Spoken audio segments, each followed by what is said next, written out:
Hello, in this video I'm gonna show you how to change notification tone on Samsung Galaxy A16. To do that, go to Settings app. Then in Settings you can go to Sounds and Vibration, Notification Sound, and now you can change the notification sound here.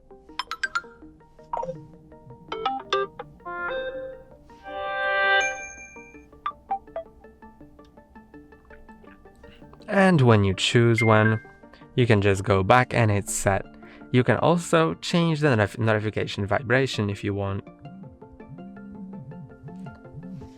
And that's all for today. Don't forget to like and subscribe. See you next time.